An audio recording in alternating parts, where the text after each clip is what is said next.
ऐसा है,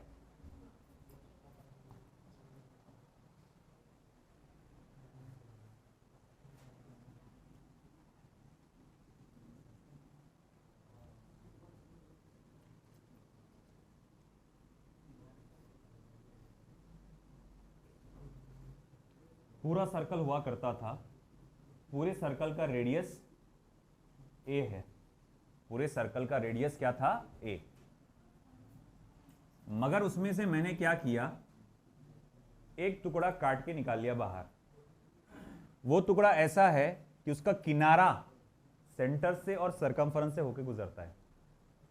तो अगर मैं आपसे पूछूं इस टुकड़े का रेडियस क्या होगा, फिर अगर यहां से यहां तक मान लो कि ए है, तो ये जो टुकड़ा तुमने काट के निकाले उसका रेडियस क्या होगा, a/2 होगा, है ना। अब लगाओ दिमाग, करो सॉल्व।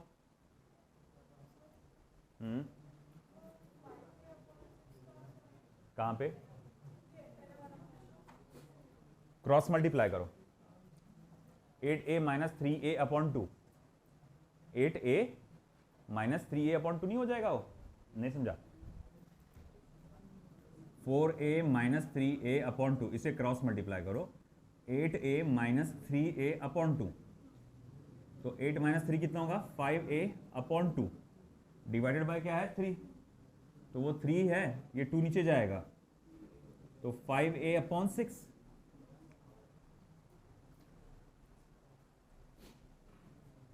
चलो बताओ, तो पहले तो जो रिमूव्ड पोर्शन था उसे वापस जोड़ दो, है ना। ये जो टुकड़ा तुमने काट के बाहर निकाले उसको वापस ऐसे जोड़ दिया, हाँ लगा दिए। अब क्या, पूरा सर्कल बन गया। उस सर्कल का सेंटर यानी सेंटर मास कहां आ रहा है, अगर मैंने इसे कोऑर्डिनेट सिस्टम मान के चला तो वो ओरिजिन पे ही आ रहा है, तो उसका कोऑर्डिनेट क्या हो जाएगा, 0, 0 है कि नहीं। उसका एरिया क्या रहेगा, पाई ए स्क्वायर, है ना। फिर जो रिमूव्ड पोर्शन है minus A upon, very good, minus A upon 6, 0 X axis का ना, very good, excellent job, minus A upon 6, 0। देखो बहुत आसान है, निकालने से पहले, टुकड़ा निकालने से पहले एरिया क्या था, टुकड़ा निकालने से पहले एरिया था पाई A square, pi are square होता है ना, तो बोले टुकड़ा निकालने से पहले एरिया था पाई ए स्क्वायर। ओके ठीक है, मान लिया। फिर उसके बाद जिस टुकड़ा निकालने से पहले उसका पोजीशन वेक्टर क्या आएगा, फिर या कोऑर्डिनेट्स बोल लो, x1, y1 क्या रहेगा, तो बोले वो रहेगा 0, 0। अच्छा ठीक है, मान लिया। A2, अब जो टुकड़ा तुमने काट के बाहर निकाला है, ये वाला टुकड़ा तुमने काट के बाहर निकाला है, उसका एरिया क्या रहेगा, तो बोले पाई ए स्क्वायर बाय 4। बोले कैसे, अरे पाई आर स्क्वायर होता है ना, रेडियस कितना है a/2, तो पाई आर ए स्क्वायर बाय 4। इसके कोऑर्डिनेट्स कितने आएंगे, x2, y2 equals to, x का कितना आएगा, इसका ये कितना, सेंटर कितना है, x यहां से यहां कितना डिस्टेंस आ रहा है, a/2, और y पे उसकी वैल्यू क्या है, 0, तो मैं लिखूंगा वो आएगा a/2, 0। ये समझा क्या भाई, जो टुकड़ा तुम काट के बाहर निकाल रहे हो, इमेजिन कर लो ये वाला टुकड़ा था वो जो मैंने काट के बाहर निकाला था, है ना, तो इस टुकड़े का सेंटर कहां आ रहा है, बोले यहां आ रहा, एक्स एक्सिस पे कितना पड़ा, यहां से यहां तक कितना है, a/2, y की वैल्यू कितनी है, 0। अब आगे आप पोजीशन वेक्टर में भी सॉल्व कर सकते हैं इसको, ये x और अलग निकालो, y अलग निकालो,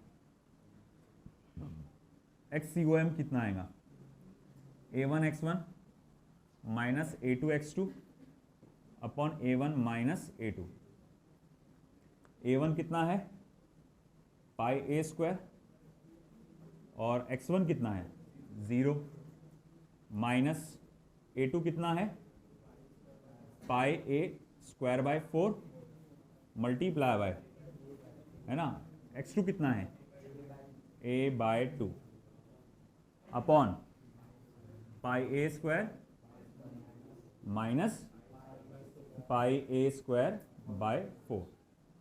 अब इसमें से क्या कॉमन, देखो ये तो 0 हो जाता है ना, फिर क्या बचता, minus pi A square upon 4 multiply by A by 2। अच्छा, इसको क्रॉस मल्टीप्लाई करो तो कितना आ रहा, 4 पाई A square minus pi A square क्या हो जाएगा, 3 पाई ए स्क्वायर अपॉन 2। अब देखो इसमें सब में कॉमन क्या है, बोले पाई पाई A square divided by 2 common है, तो क्या बचेगा फिर, माइनस ए बाय 4 अपॉन 3। 4,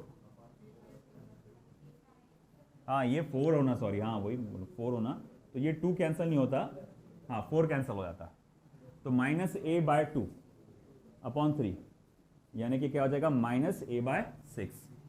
तो आपने क्या देखा, एक्स कोऑर्डिनेट कितना आया, माइनस ए बाय 6 आया। अब रही बात वाई कोऑर्डिनेट की, देखो वाई कोऑर्डिनेट तो वैसे ही अपने को 0 पता चल जाता है। बोले यार ये कैसे पता चला, अरे भाई देखो ना, ये एक्स एक्सिस में आगे पीछे बटा हुआ है ना इक्वली, जितना ऊपर है उतना ही नीचे है ना, तो सेंटर ऑफ मास ना ऊपर जाएगा ना नीचे आएगा, वो एक्स एक्सिस पे ही रहेगा, है ना। जैसे कि हमने देखा अगर वाई एक्सिस पे कोई चीज इक्वली बटी हुई है तो उसका सेंटर ऑफ मास कहाँ था, सिर्फ वाई पे। कोई चीज एक्स एक्सिस पे इक्वली बटी हुई है तो उसका सेंटर ऑफ मास सिर्फ कहाँ आएगा, एक्स पर, बाकी सब जगह उसका क्या वैल्यू आएगा, 0। आया समझ में। तो फिर उसका लोकेशन आप ऐसे लिखेंगे, यहाँ XCOM, YCOM is equivalent minus A by 6, 0। आया समझ में लैमिनर बॉडीज का।